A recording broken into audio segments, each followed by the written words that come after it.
कट्टरपंथियों के अत्याचार से तंग नाबालिग ने छोड़ा बांग्लादेश, पुलिस ने सुरक्षित वापस भेजा।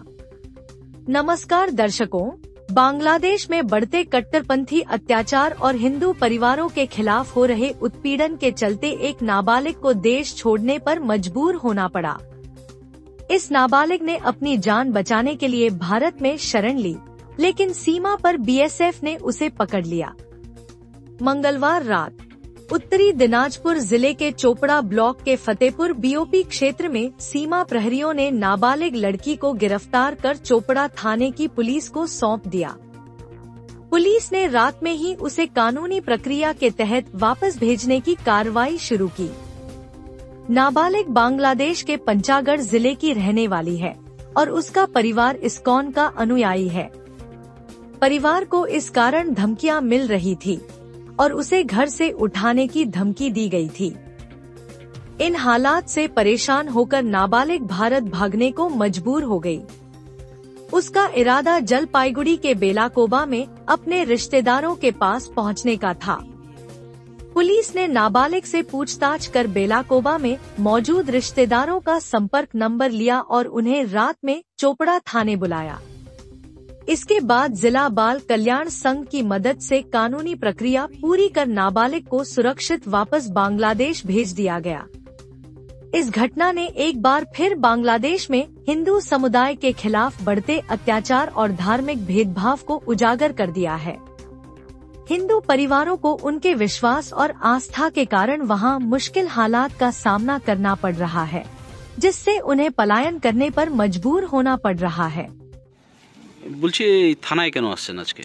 থানায় আসছি স্যার, আমার সম্পর্ক ওই নাতিন হবে, তো আমি আমার ফোন নাম্বার ওরা জানে, সেজন্য আমি থানায় আসছি তো ওনাকে দেখা করার জন্য। তো ওরা তো ওইদিকে ও আমাদের ইসকনের ভক্ত বলে ও টর্চারিং করেছে, তারপর ওকে কিডন্যাপ করবে এই ভয়ে তো ও আসছে, সেজন্য আমার ফোন নাম্বার ওরা নিয়েছিল, সেজন্য আমি আসছি দেখা করতে। আচ্ছা, উনি কি বললো আপনার নাতি কি বললো, কি শুনলেন ওনার কাছে? শুনলাম ওই তো ওইটাই যে আমাকে এইখান থেকে কিডন্যাপ করে নিয়ে যাবে। আমি বাপের এক মেয়ে, আমি ইসকনের ভক্ত, এই ইসকনের ভক্ত হয়ে আমার দোষ হয়েছে, সেজন্য আমাকে এই জন্য ওরা বাড়িতে আসে হুমকি দিচ্ছে। বাংলাদেশের কোথায় বাড়ি ওনার? বাংলাদেশের বাড়ি হচ্ছে পঞ্চগড়ে। তো কবে ওনাকে ধরেছে? আজ রাত্রি তো কটার সময় ধরেছে, তো আজকেই এই থানায় নিয়ে আসলো নাকি? থানায় নিয়ে আসছে। তো থানায় তো ও তো খিদার তুলে কোনো কথা বলতে পারছে না, দুর্বল, সেই জন্য ও তো এমনি ভয়ে আসছে। আবার এখানে এখন বিএসএফ ধরেছে, সেই জন্য আমি থানায় আসছি, দেখা করলাম বড়োর সাথে। এই ভারত সরকারের উদ্দেশ্যে কি বলবেন, এই যে যারা অত্যাচারিত হচ্ছে বাংলাদেশে? ভারত সরকার আমরা চাচ্ছি ইমিডিয়েটলি এটা একটা পদক্ষেপ নেওয়া উচিত, যে আমাদের যে এই যে হিন্দু সম্প্রদায় এই যে ছোটো ছোটো মেয়েগুলোকে কিডন্যাপ করছে বা এখান থেকে নিয়ে যাচ্ছে, টর্চারিং করছে হিন্দুদের, আমাদের মানে বলছে তোমরা এখানে কেন আসো, এখান থেকে তোমরা চলে যাও, বাড়িঘর ছাড়ো, অনেক কিছু হুমকি দিচ্ছে। প্রাণ ভয়ে একটা মেয়ে এখন কি করবে, তার ও বাধ্য হয়ে তারপরে এখন ওদিকে থেকে কাকে দিয়ে যোগাযোগ করে মানে পাঠিয়েছে। তা আমাদের মানে যে খবর দিয়েছে, ফোন করেছে, আমার ফোন নাম্বার নিয়েছে। আপনারা তো আমাদের যেহেতু আমাদের সম্পর্কের আত্মীয়র সম্পর্ক, সেজন্য আমার এই বিপদ হয়েছে, তা আপনি একটু আসে আমার দেখা করুন, সেজন্য আমি আসছি। তো এইভাবে যে আমাদের যে ছোট ছোট কোচি মেয়েগুলাকে টর্চারিং করছে তার হিন্দুদের উপর, তাহলে আমরা ওখানে ওরা কি করে থাকবে? তো সেই জন্য ওরা দুঃখে যে আমার সামনে যদি আমার মেয়েকে টানে নিয়ে যায়, কিডন্যাপ করে, তাহলে আমাদের জীবনটা বাঁচে থাকে কি? আর ওর মারও মানে অসুস্থ, এক পায়ে এক অসুস্থ, বাবা প্যারালাইসিস হয়েছে।